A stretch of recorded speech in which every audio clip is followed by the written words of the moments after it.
Hey, it's Lindsay and welcome back to another 30-day challenge video. This week I am heading out on a cruise to Alaska with my family, so I thought I would take you along.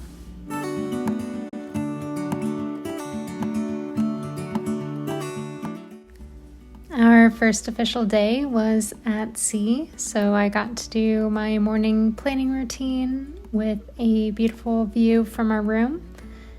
I decided to stick with my A6 pocket for the majority of this trip. I didn't touch my passport at all, surprisingly, and my A6 Techo and Midori MD notebooks are over there on the right that I used for my journaling and memory keeping. Right now I'm filling out my run log, and one of the silliest things is because the ship is moving, it was telling me I was averaging like a 3-minute mile, which is definitely not my pace, but I don't think I'll ever beat my fastest 5K time on my watch now.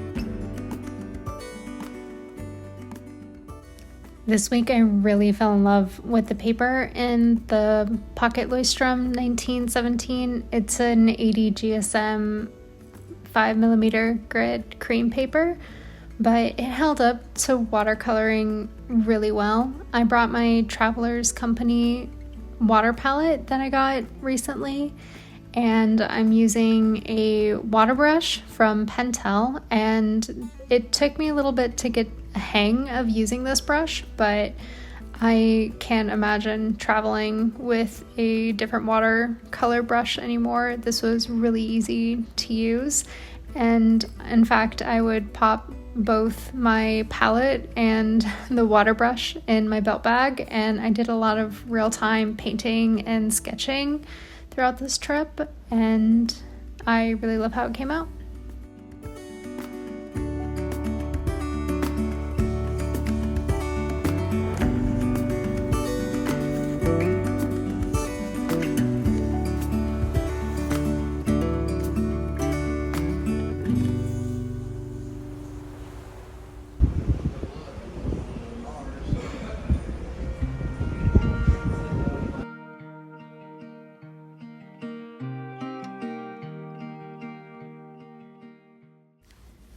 Most mornings I would start my day with a run on the top deck, and because we were always fairly close to land, there was beautiful mountain scenery with the water, and most days I would then come back and start my day with a little bit of watercolor of what I saw from the boat, and then add in from our excursions and things that happened later in the day. I averaged about a full page per day in the A6 size, and I found that to be the perfect combo of memory keeping and actually writing down the handful of tasks I needed to remember.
Alright, the angle is a little bit weird, but I thought I would just show you guys June so far in my notebooks. I did a vision board. Most of these pictures are from Pinterest. A habit tracker from Peanuts Planner Co. This is my monthly calendar. I went for bigger boxes this month just because I knew I'd have a lot to add. So these are 4x4 in a 5mm grid notebook, and then my writing to-do list down the side with stickers from Daiso.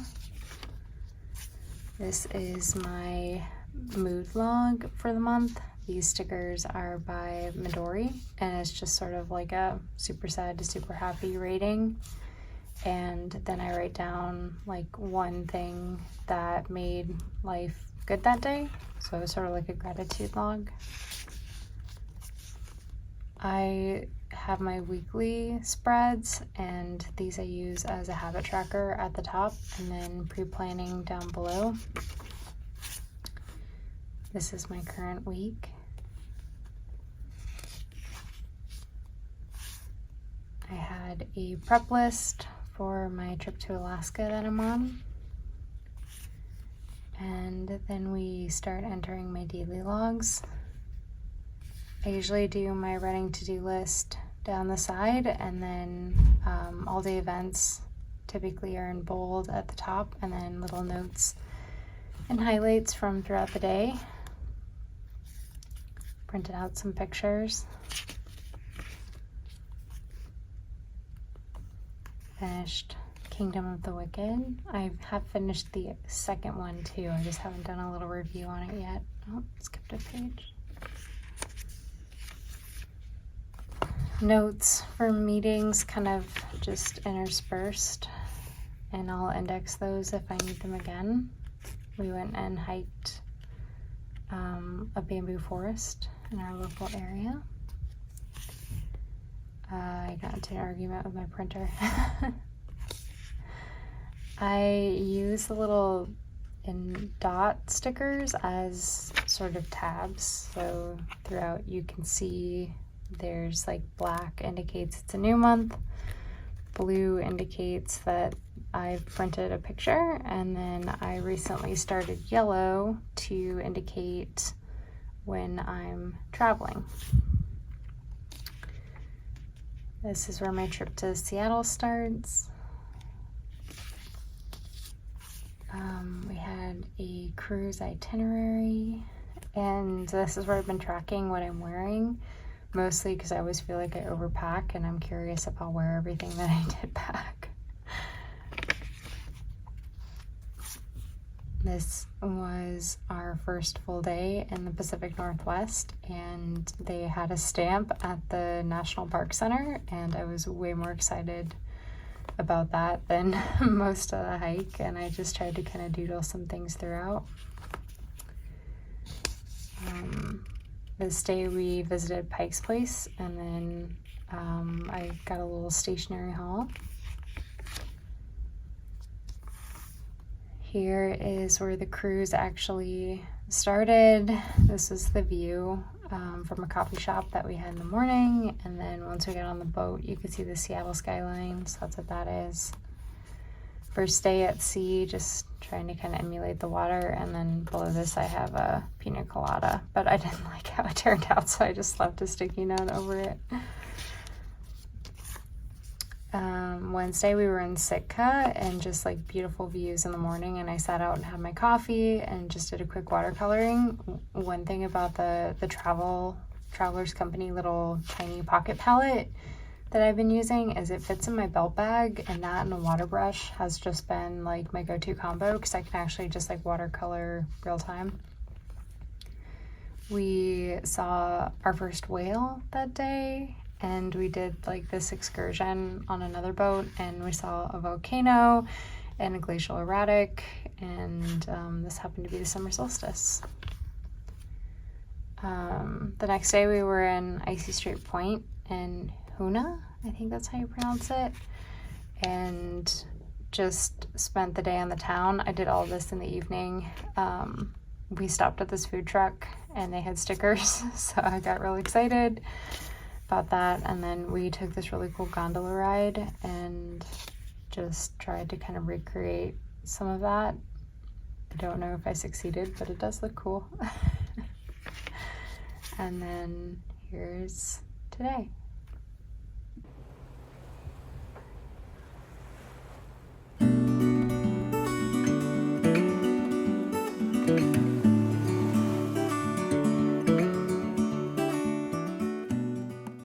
My A6 Hobonichi Techo Avec has been my main memory keeper since the beginning of May, and I have really fallen in love with this notebook, especially on this trip, because oftentimes when I am traveling, the first thing that goes out the window is my memory keeping, and when I'm traveling, memory keeping is kind of the thing that I want to prioritize. And this A6 size page with the quotes at the bottom that I know some people love and some people hate, it makes the actual writing space just a little bit smaller, and I found it really easy to keep up with. And even on my non-travel days at home and not much is going on, it's the perfect amount of space for me to doodle something for my day or write a little something here and there or just put in a receipt and call it good. But it was a decent amount of space and easy for me to maintain, which was something that I've really been looking for. I tried an A6 Techo as a journal, I think in 2021, and it was not enough space for me to use as my single journal, but to focus the journaling on writing about my day and having it be more memory keeping focused, it's the perfect amount of size. This real time with the watercoloring and letting everything dry and layer and get the actual writing on paper was 12 minutes. And 12 minutes is pretty sustainable for me in the evening. When I was on the cruise, I would fill this out at night, and I was able to keep up with it pretty much real time. I was talking to my patrons in my monthly memo, and I think I missed 3 out of 10 days of doing real-time journaling from this entire trip between the Seattle portion and the Alaskan cruise. And I'm already caught back up now that I'm back home, and I was able to reference my bullet journal and fill this out. I really love how these pages look, and I really enjoy flipping through them. I have started to consider 2024 things. I know. But I have been thinking, do I really need a memory keeper next year? Because my bullet journal did such a great job of collecting all of it. But every time I flip through these pages in this Hobonichi, the answer is yes. Yes, I still need this because I love it so much.